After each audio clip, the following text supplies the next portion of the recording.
The courthouse stood imposing against the morning sky as Mrs. Thompson strutted through its heavy wooden doors, her designer handbag swinging carelessly at her side. She was running late for her custody hearing, but that didn't seem to bother her. The clicking of her high heels echoed through the marble hallway as she checked her phone, barely acknowledging the security guards who asked her to place her belongings in the scanner. The scene inside courtroom 7 was tense. Her ex-husband had already arrived, sitting quietly with his attorney, while their 2 children's court-appointed guardian waited patiently near the judge's bench. Mrs. Thompson's own lawyer stood nervously by the door, checking his watch for the 3rd time. They were already 15 minutes late. When she finally pushed through the doors, Judge Patricia Chen's eyes tracked her movement. The judge was known throughout the county for her fairness, but also for her unwavering commitment to courtroom decorum. She had served on the bench for over 2 decades, handling thousands of family court cases, but something about this particular case had caught her attention from the start. "Mrs. Thompson," Judge Chen's voice carried across the courtroom, "you are 17 minutes late for these proceedings. Would you care to explain why?" Instead of showing any remorse, Mrs. Thompson rolled her eyes and continued typing on her phone. "Traffic was terrible, and I had to drop my dog at the groomer's. It's not that big a deal." The temperature in the courtroom seemed to drop several degrees. Judge Chen removed her reading glasses slowly, placing them deliberately on the bench before her. The court clerk, who had witnessed countless hearings, straightened in her seat, recognizing the telltale signs of what was about to unfold. "Mrs. Thompson, please approach the bench." Judge Chen's voice was calm but carried an edge that made even the seasoned bailiff stand a little straighter. As Mrs. Thompson sauntered forward, still clutching her phone, the judge continued, "In this courtroom, we're here to determine what's best for your children. This isn't a social call or a casual appointment you can reschedule at your convenience. This is a court of law." "Whatever," Mrs. Thompson muttered under her breath, loud enough for everyone to hear. "Can we just get this over with? I have a lunch reservation at noon." The collective intake of breath from the court staff was audible. Judge Chen's expression remained unchanged, but her eyes narrowed slightly. She had dealt with difficult parents before, but Mrs. Thompson's behavior was pushing boundaries she hadn't seen crossed in years. "Mrs. Thompson," the judge began, her voice taking on a steel edge, "let me be very clear about something. You are here today because you and your ex-husband cannot agree on a custody arrangement for your children. These proceedings will determine how much time you get to spend with them, how decisions about their education and healthcare will be made, and ultimately, what their future looks like." Mrs. Thompson finally looked up from her phone, seeming to realize for the first time that her behavior might have consequences. But instead of adjusting her attitude, she doubled down. "I know my rights," she declared, waving her phone in the air. "I've been reading about family law online, and you can't." "Bailiff," Judge Chen interrupted, "please confiscate Mrs. Thompson's phone. And Mrs. Thompson, you are now in contempt of court." The bailiff moved forward, but Mrs. Thompson clutched her phone tighter. "You can't do that. Do you know who I am? My father plays golf with the district attorney." Judge Chen's response was swift and decisive. "Your father's golf partners are irrelevant in this courtroom, Mrs. Thompson. What is relevant is your consistent display of disrespect for these proceedings and, by extension, disrespect for your children's well-being." The judge paused, allowing her words to sink in. The courtroom was silent except for the soft scratching of the court reporter's typing. Mrs. Thompson's ex-husband sat quietly, his expression a mixture of embarrassment and concern, while their children's guardian watched the scene unfold with professional interest. "Your behavior today demonstrates a troubling lack of judgment and responsibility," Judge Chen continued. "These are not qualities that speak well to your ability to prioritize your children's needs over your own convenience. Before we proceed with today's hearing, you will spend the next 2 hours in a holding cell to reflect on the seriousness of these proceedings." Mrs. Thompson's face flushed red. "You can't do this to me. I have rights. Yes, you do have rights, Judge Chen agreed. And with those rights come responsibilities. When we reconvene, I expect to see a dramatic change in your attitude. Bailiff, please escort Mrs. Thompson to holding. We'll reconvene at 1:30 p.m. As the bailiff led a protesting Mrs. Thompson away, her lawyer slumped in his chair, knowing that his client's behavior had likely just damaged her custody case significantly. Judge Chen gathered her papers, preparing to retire to her chambers, but not before casting a sympathetic glance at the two young children who sat quietly in the gallery with their aunt, witnesses to their mother's display. The holding cell was nothing like what Mrs. Thompson had expected. Gone were the designer surroundings she was accustomed to, replaced by stark concrete walls and a simple metal bench. Her expensive heels, which had clicked so confidently across the courtroom floor, now felt ridiculous as she sat alone in the silent cell. For the first time in years, she had no phone to distract her, no social media to scroll through, and nowhere else to be but with her own thoughts.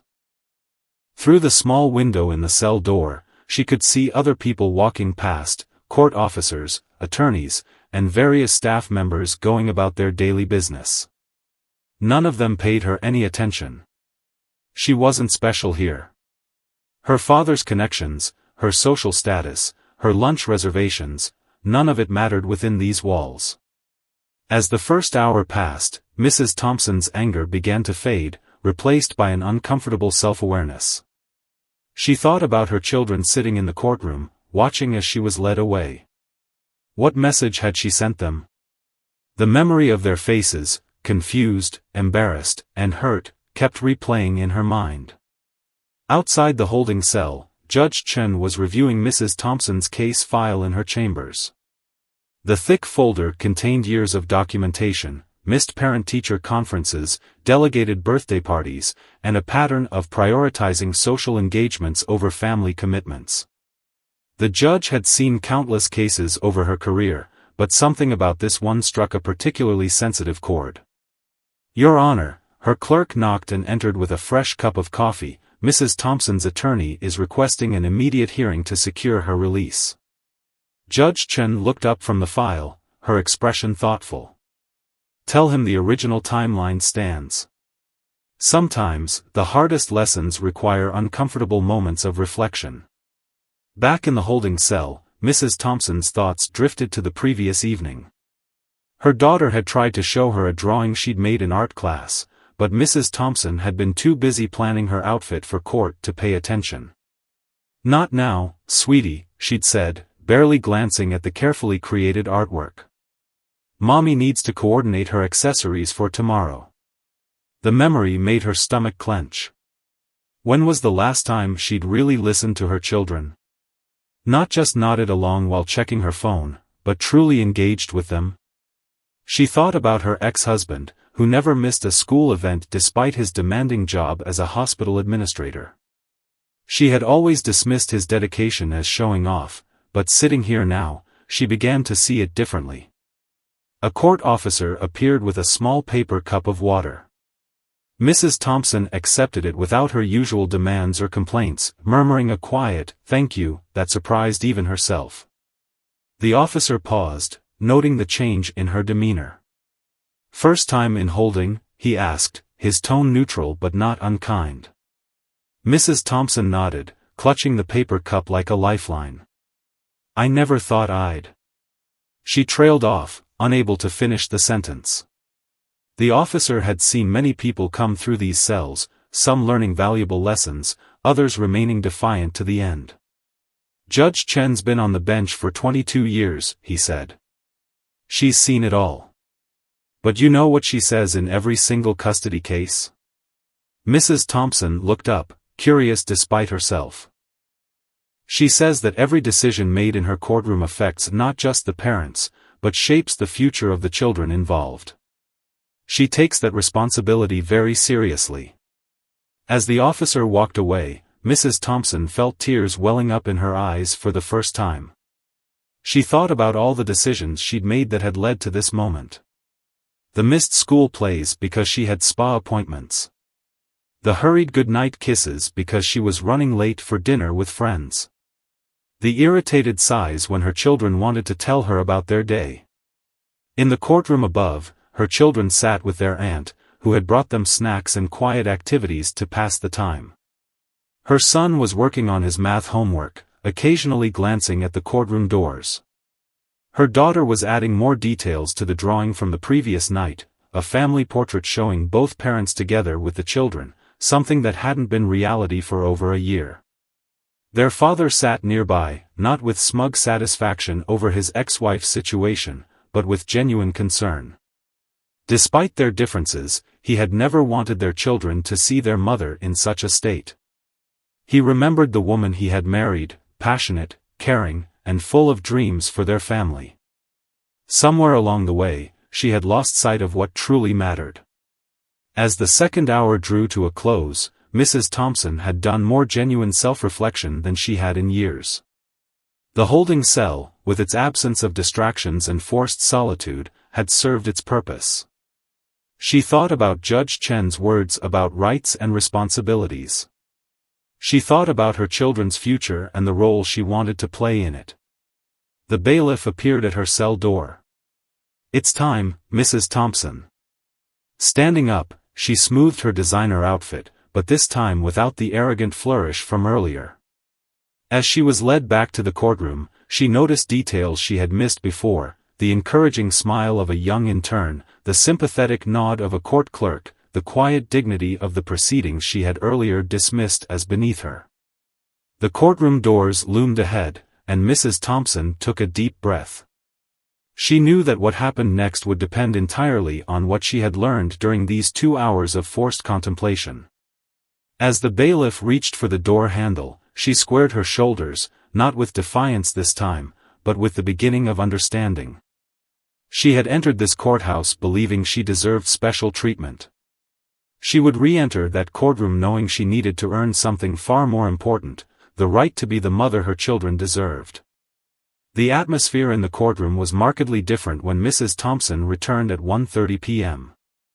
Gone was her defiant strut, replaced by measured steps and downcast eyes. As she made her way to her seat, she caught a glimpse of her children. Her daughter was clutching a piece of paper, the drawing she had tried to show her the night before. The sight made Mrs. Thompson's heart ache. Judge Chen studied the woman before her carefully. In her years on the bench, she had seen many transformations, both genuine and performed. The subtle changes in Mrs. Thompson's demeanor, the way she sat straight but not rigid, her hands folded quietly in her lap instead of reaching for a phantom phone, suggested something real had shifted during her time in holding. "Mrs. Thompson," Judge Chen began, her voice carrying the same authority but perhaps a touch less sternness, "are you ready to proceed with today's hearing?" "Yes, Your Honor," Mrs. Thompson replied, her voice barely above a whisper. She cleared her throat and tried again, stronger this time. "Yes, Your Honor. And if I may, I would like to apologize for my behavior earlier." A ripple of surprise went through the courtroom. Her ex-husband leaned forward slightly, his expression a mixture of curiosity and cautious hope. The children's court-appointed guardian made a quick note on her pad.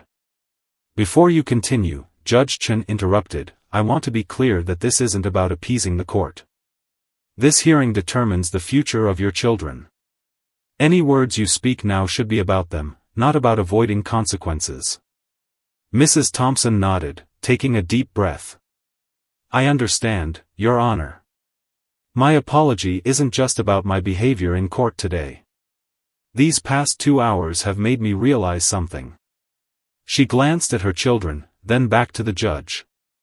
"I've been treating this whole process, this whole relationship with my children, like it's about me. My schedule, my convenience, my social life." She paused, struggling to maintain her composure. The court reporter's fingers hovered over the keys, waiting. "In that cell, I had time to think about every school play I missed, every conversation I rushed through, every moment I chose something else over my children. I've been acting like they're accessories to my life rather than treating them as the precious people they are." Her daughter looked up from her drawing, eyes wide with attention. Her son had stopped fidgeting with his pencil, watching his mother with an unreadable expression. Mrs. Thompson continued, her voice growing steadier. "I'm not asking for sympathy, Your Honor. I don't deserve it. What I'm asking for is a chance to prove that I can do better. Not with words or promises, but with actions." Judge Chen leaned back slightly in her chair, her expression remaining neutral but attentive. "And how do you propose to demonstrate this change?" "First, I want to voluntarily enroll in parenting classes," Mrs. Thompson replied, surprising even her own attorney. "I've clearly lost sight of what it means to be a mother. I need help understanding how to prioritize my children's needs." She turned slightly toward her ex-husband. "I also want to apologize to you. I've made co-parenting difficult with my attitude and unreliability. Our children deserve better than that." The children's guardian spoke up. "Your Honor, if I may. This is a significant departure from Mrs. Thompson's previous stance on parenting intervention." Judge Chen nodded. "Indeed it is. Mrs. Thompson, you understand that parenting classes would require a significant time commitment? You'd need to rearrange your schedule, possibly miss social engagements." "Yes, Your Honor," Mrs. Thompson replied without hesitation. "I've already decided to step down from 3 of my social committees. My children need that time more than those organizations need me." Her ex-husband's eyebrows rose in genuine surprise. The social committees had been a major point of contention during their marriage, with Mrs. Thompson often choosing committee meetings over family dinners. The judge turned to address the children's guardian. "What is your assessment of this development?" The guardian stood, straightening her blazer. "Your Honor, while this appears to be a positive shift, would recommend we proceed with caution. Actions speak louder than words, and we would need to see consistent evidence of these changes." "I agree," Mrs. Thompson interjected, then quickly added, "I apologize for speaking out of turn, Your Honor. But I agree with the guardian. I don't expect anyone to take my word for it. I want to prove it through actions." Judge Chen picked up her glasses, sliding them on as she reviewed some documents before her. The courtroom waited in tense silence. "Mrs. Thompson, your behavior this morning demonstrated a concerning lack of respect for this court and, by extension, the well-being of your children. However, your response to the consequences shows promise." The judge looked up, making direct eye contact. "I'm going to make you a deal." The room seemed to hold its collective breath.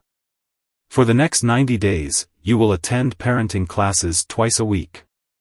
You will maintain a detailed log of all activities involving your children, including phone calls, visits, and school events. You will arrive 15 minutes early to every scheduled visitation and court appearance. The children's guardian will make unannounced checks during your parenting time."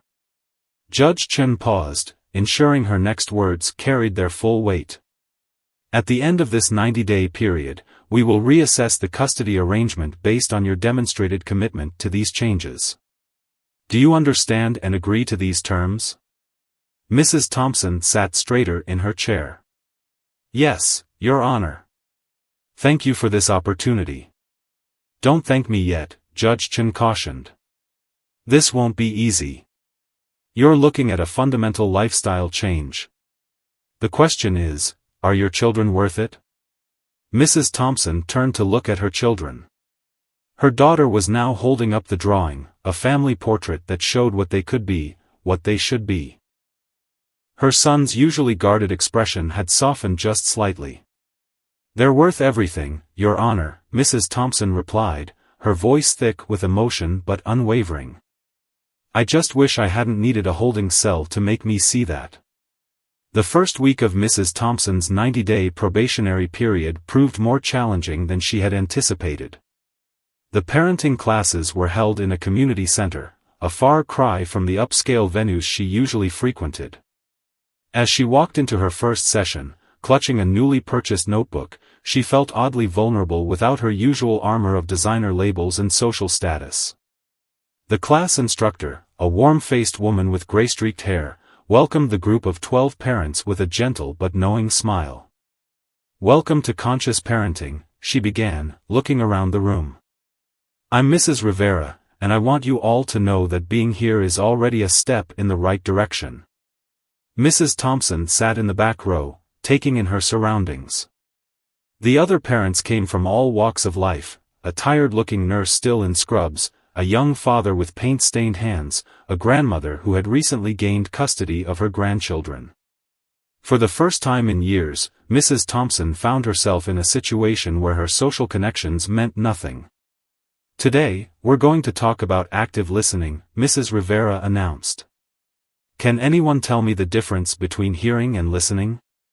The room fell silent. Mrs. Thompson thought about all the times she had heard her children while scrolling through her phone or planning her next social event. Her chest tightened with regret. To everyone's surprise, including her own, Mrs. Thompson raised her hand.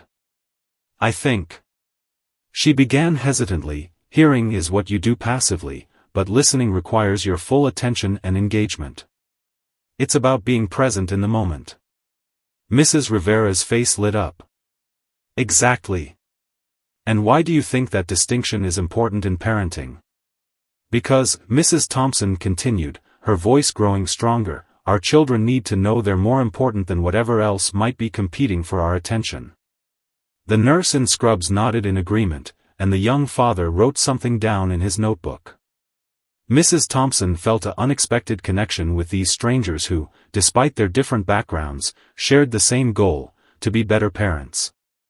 Later that week, during her first scheduled visitation with her children, Mrs. Thompson put her lessons into practice. Her daughter brought out the drawing she'd been working on in court, the family portrait that had touched something deep inside Mrs. Thompson. "Can you tell me about your picture, sweetheart?" Mrs. Thompson asked, setting her phone face down on the coffee table and sitting cross-legged on the floor beside her daughter.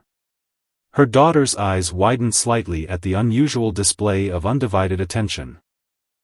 "Well," she began cautiously, "this is us having a picnic in the park, like we used to do before everything changed."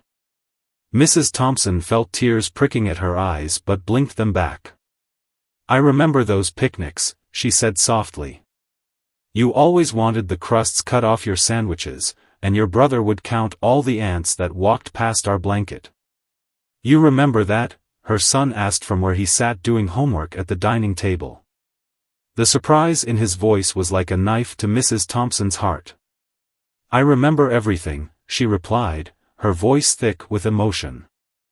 "I just got distracted by things that seemed important at the time but weren't."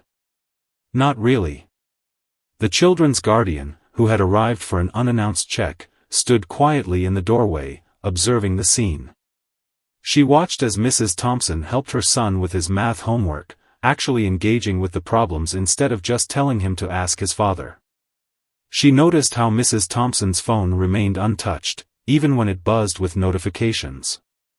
That evening, after the children had gone home with their father, Mrs. Thompson sat alone in her living room, working on her parenting journal, another requirement from Judge Chen.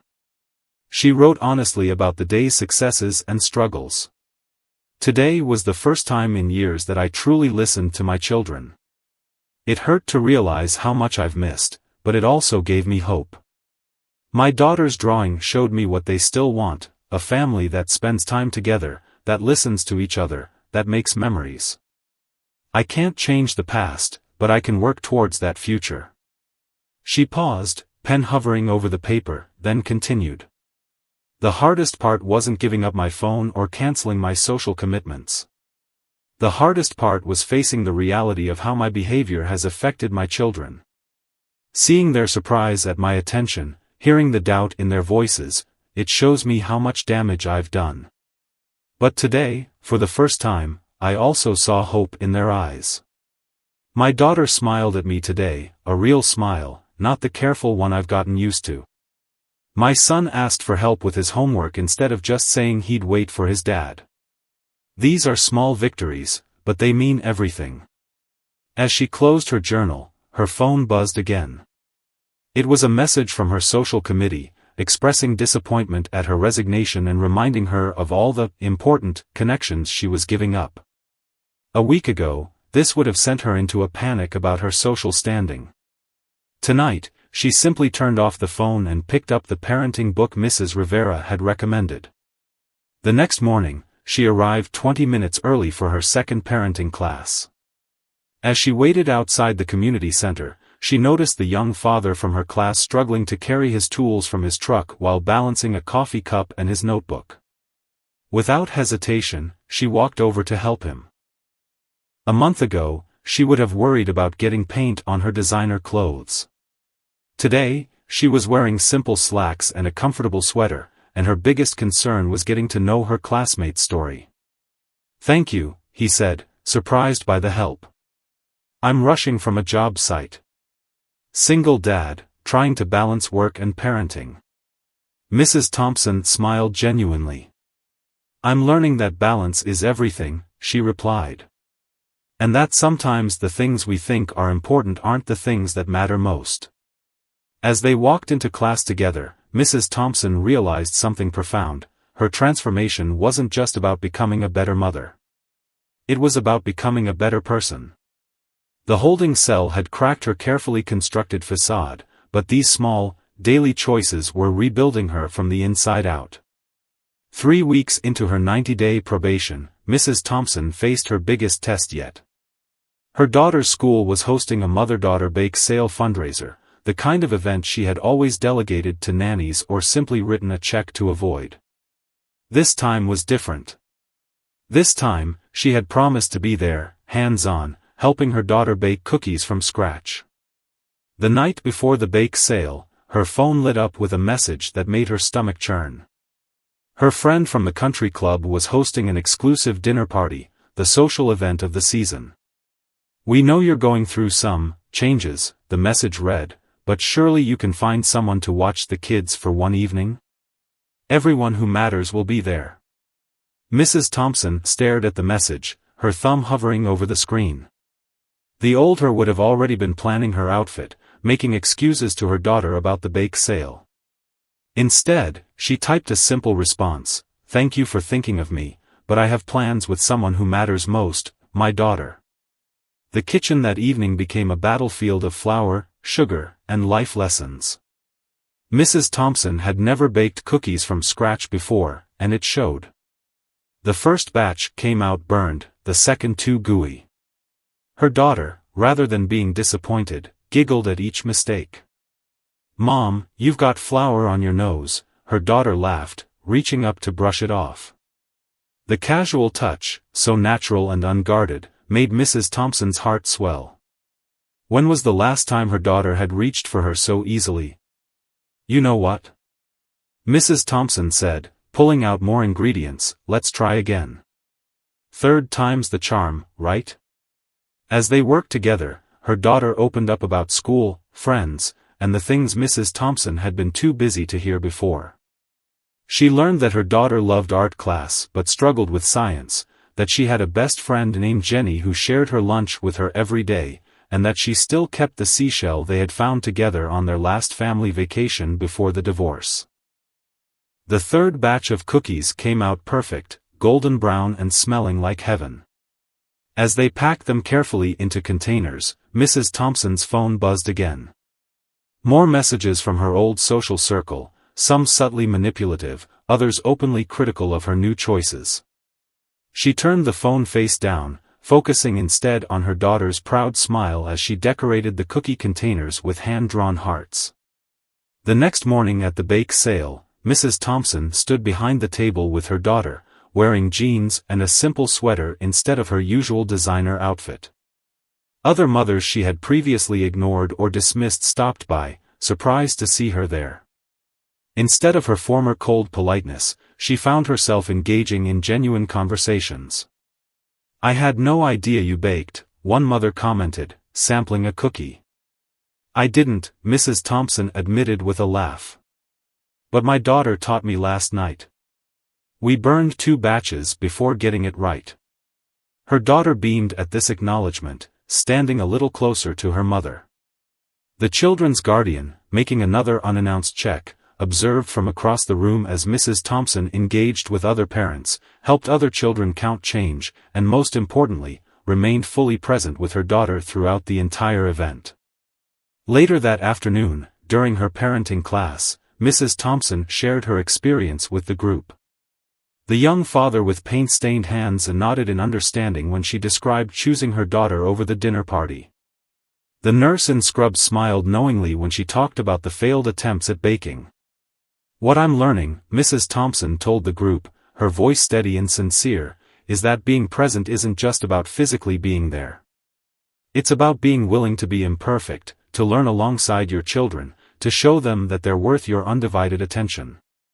Mrs. Rivera, the instructor, leaned forward. "And how does that differ from your previous approach to parenting?" Mrs. Thompson thought for a moment. "Before, I thought being a good mother meant providing the best of everything, the best schools, the best clothes, the best opportunities. But I was missing the most important thing, myself. My children didn't need perfect cookies or social connections. They needed me, mistakes and all." That evening, as she wrote in her parenting journal, she reflected on how her priorities had shifted. The expensive handbags in her closet seemed less important now, gathering dust while her kitchen counters bore the happy marks of baking adventures.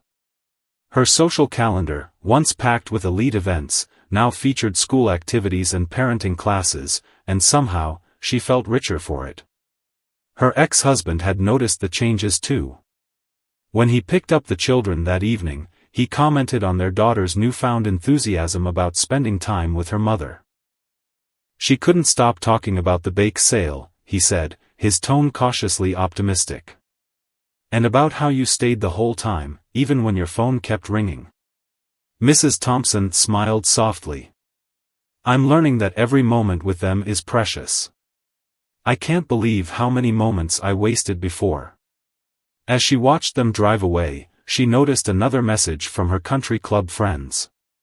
This one was less subtle, suggesting that her temporary insanity would pass and she'd eventually return to her old life.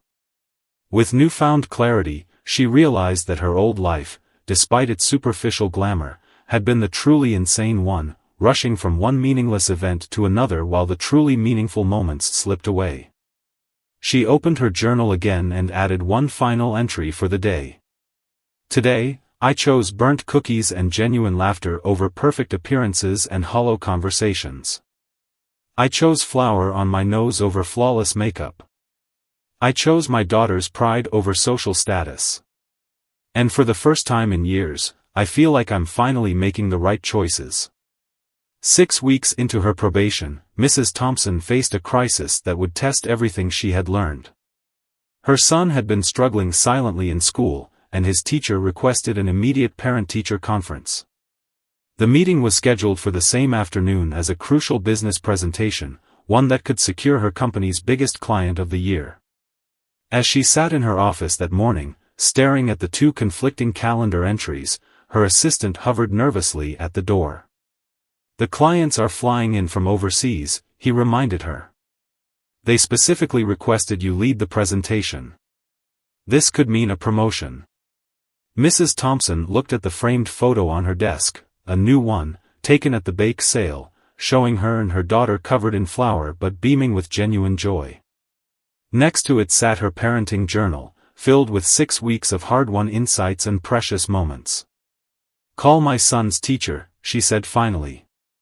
Her assistant's face fell, anticipating her usual priority of work over family. But Mrs. Thompson surprised him. "Tell her I'll be there. And reschedule the client meeting." "But..." her assistant stammered, "The client said they won't reschedule. They'll go with another firm if we can't accommodate them today." Mrs. Thompson stood up, gathering her things. "Then they'll go with another firm. My son needs me today." The teacher's office was small and cluttered with student artwork and academic awards. Mrs. Thompson sat beside her ex-husband, both parents united in their concern. The teacher explained that their son had been withdrawing in class, his grades slipping, particularly since the divorce. But something changed recently, the teacher noted, pulling out several papers. In the past few weeks, he started participating more. And this essay he wrote. I think you both should read it. The essay was titled The Day Things Changed. As Mrs. Thompson read her son's words, tears welled in her eyes. I always thought my mom cared more about her fancy parties than about me. But last week, something different happened.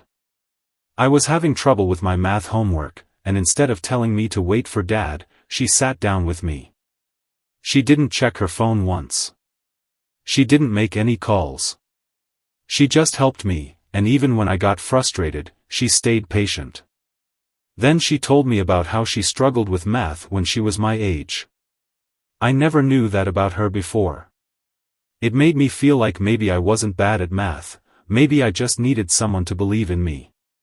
That was the day I realized my mom was really trying to change. Mrs. Thompson's hands trembled as she finished reading. Her ex-husband reached over and squeezed her shoulder, the first gesture of support between them in years. The teacher continued, he's showing real improvement, but he needs consistent support from both parents. We'd like to set up regular check-ins, perhaps weekly. Twice weekly, Mrs. Thompson interjected. I want to be fully involved in his progress. That evening, during her parenting class, Mrs. Thompson shared her day's experience. The room fell silent as she described choosing her son's conference over the career-changing presentation. 6 weeks ago, she admitted, I wouldn't have even considered missing that meeting. I would have sent my assistant to the school with excuses about how I was securing our financial future. But today, sitting in that teacher's office, reading my son's essay, I finally understood something. Mrs. Rivera leaned forward. What did you understand? That all the promotions and social connections in the world mean nothing if my children think they mean more to me than they do. My son noticed every time I chose work over him, every time I was physically present but mentally absent. But he also noticed when I finally chose him. Really chose him. The young father spoke up from his usual seat. Did you lose the client? Mrs. Thompson nodded. Yes. And my boss wasn't happy. But you know what? For the first time in my career, I'm completely at peace with a business decision. Because it wasn't really a decision at all, not when my son needed me. After class, she drove to her ex-husband's house for her scheduled evening with the children. The children's guardian was already there, making another surprise visit. Instead of feeling anxious about the supervision, Mrs. Thompson felt grateful for the chance to demonstrate her commitment.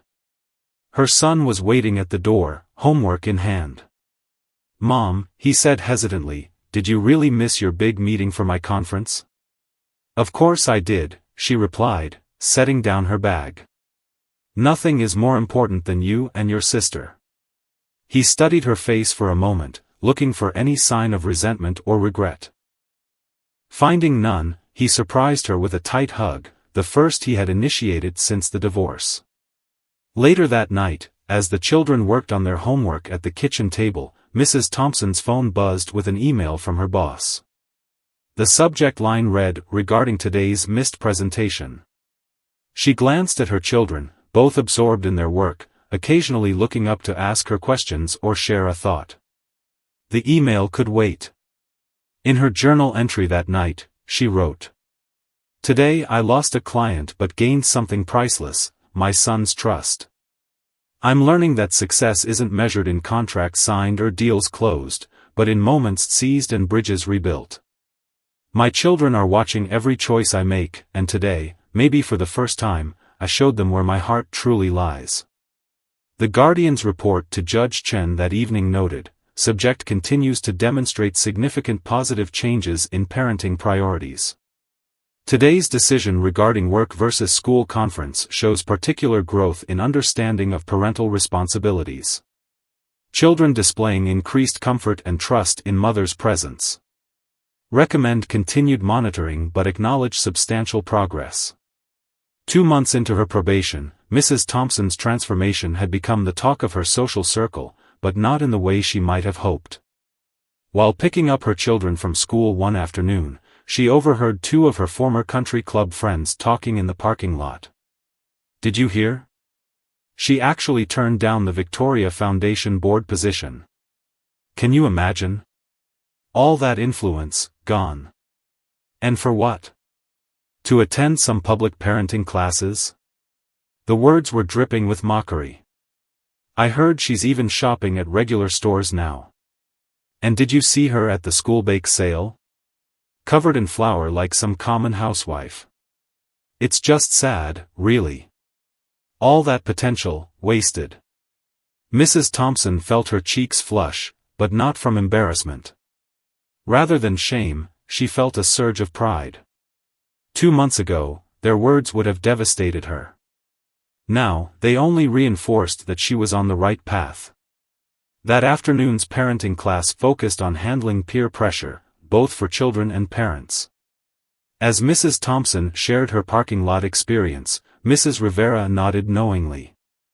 "How did those comments make you feel?" the instructor asked. "Honestly?" Mrs. Thompson smiled, "They made me realize how far I've come. Those women are still living in the world I left behind, a world where status matters more than substance." The nurse in scrubs, who had become something of a friend, spoke up. "Sometimes the hardest part of changing isn't the change itself, it's dealing with people who want you to stay the same." Later that day, Mrs. Thompson faced an even bigger challenge. Her daughter's art teacher called. There was an upcoming student art exhibition, and her daughter's family portrait had been selected for display. The opening reception coincided with the biggest charity gala of the year, an event Mrs. Thompson had chaired for the past 5 years. The gala committee was already in crisis mode over her absence. "The sponsors are asking for you specifically," the committee chair pleaded over the phone. "Just make an appearance. You can still catch the end of your daughter's art thing." Mrs. Thompson thought about all the times she had rushed through her children's events, checking her phone, always hurrying to the next, important, engagement. She thought about her daughter's face when she saw her drawing on display in the courtroom. "I'm sorry," she said firmly, "but I won't be attending the gala. My daughter's art show is my priority that evening." "You've changed," the chair said accusingly. "The old you would never have let us down like this." "You're right," Mrs. Thompson replied, "I have changed. And I'm grateful for that every day." The evening of the art show arrived, and Mrs. Thompson came prepared. She had helped her daughter pick out a special outfit, and they had spent time that afternoon practicing what she wanted to say about her artwork. The school gymnasium had been transformed into a gallery, with student artwork displayed on makeshift walls. Her daughter's portrait hung in a prominent spot, and Mrs. Thompson felt her throat tighten with emotion as she read the artist's statement her daughter had written. "This is a picture of my family having a picnic. It's not how things are now, but it's how I remember them being, and maybe how they could be again. My mom is different now, she listens more and looks at her phone less. She helped me bake cookies and didn't care when we made a mess. Sometimes when she hugs me, she holds on longer than she used to, like she's trying to make up for all the hugs she missed. I drew this picture to remember that families can change and grow, just like my mom is changing and growing." The children's guardian, present for yet another observation, watched as Mrs. Thompson knelt beside her daughter, asking questions about her artistic choices, genuinely engaged in the conversation. Other parents stopped to admire the work, and Mrs. Thompson beamed with pride as her daughter confidently explained her inspiration. Her ex-husband arrived with their son, and for a moment, the family stood together, just like in the drawing.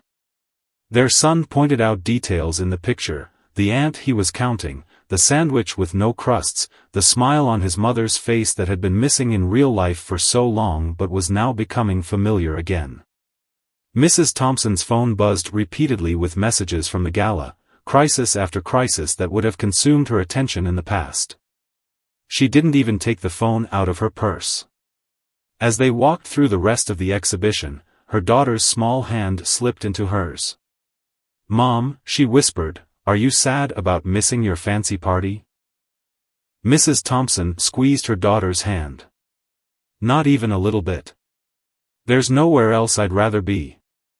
The Guardian's report that evening noted, subject demonstrated remarkable progress in priority setting and emotional engagement. Children appear increasingly secure in mother's attention and commitment. Notable observation: when phone buzzed repeatedly during art show, subject remained fully present with children, showing no signs of anxiety or divided attention.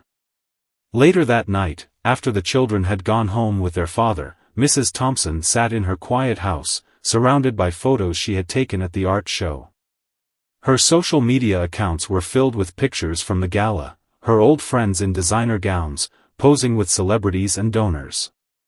Instead of feeling left out, she opened her parenting journal and wrote, "Tonight, I watched my daughter stand tall and proud, explaining her art to strangers. I saw my son laugh openly, without checking first to see if I was too busy to notice. I felt my daughter's hand in mine, trusting that I wouldn't let go to check my phone. No designer gown or charity gala could ever make me feel as rich as these moments do." She paused, then added, "The old me would have measured this evening in dollars raised or connections made.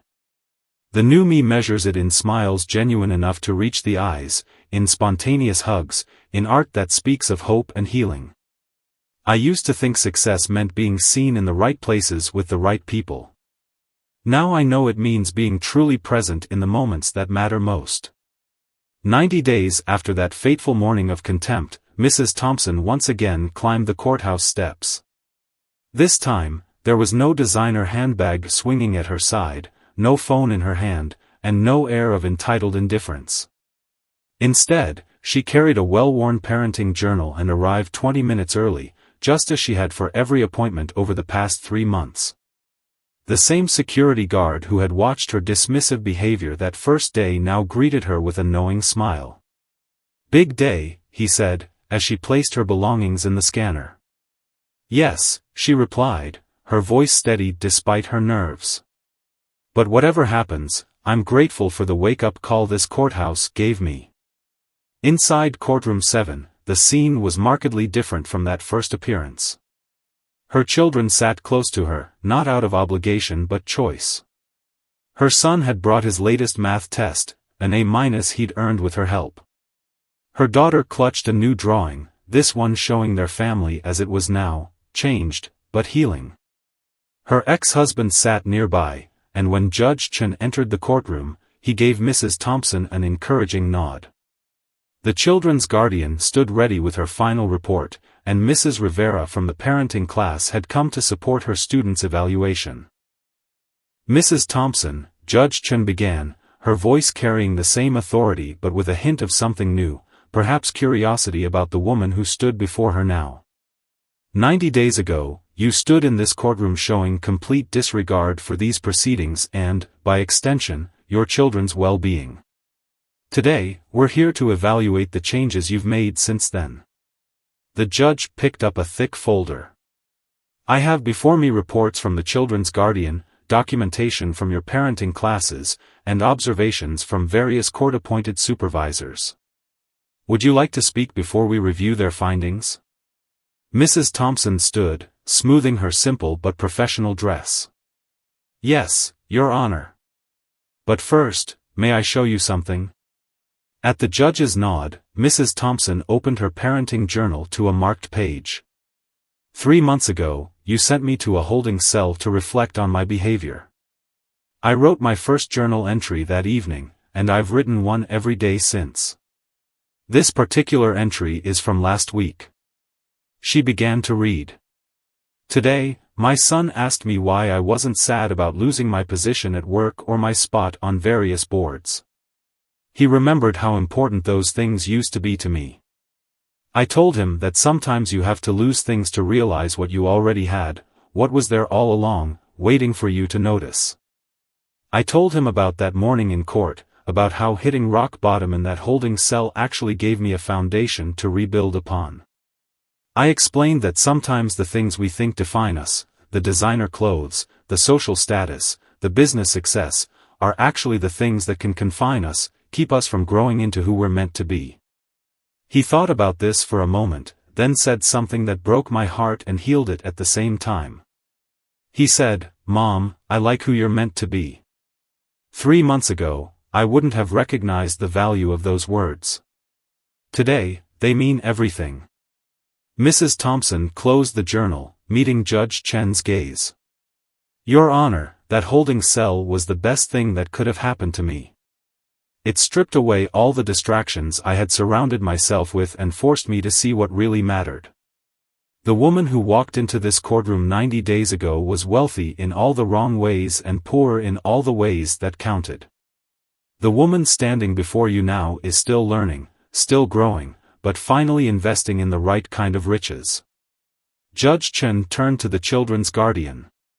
"Your final assessment?" The guardian stood.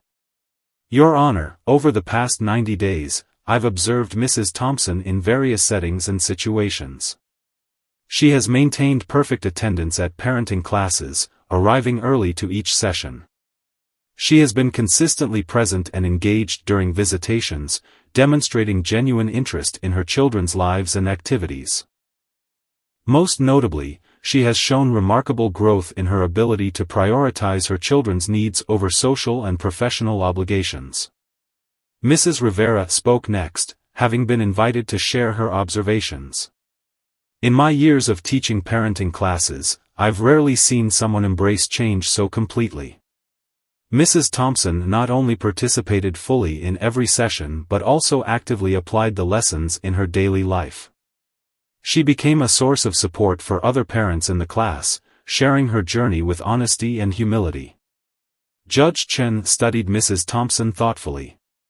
"And the children? How have they responded to these changes?" Mrs. Thompson's daughter stood up, still holding her drawing. "Can I say something, Your Honor?" The judge's expression softened. "Of course. My mom is different now," the girl said, her voice clear and confident.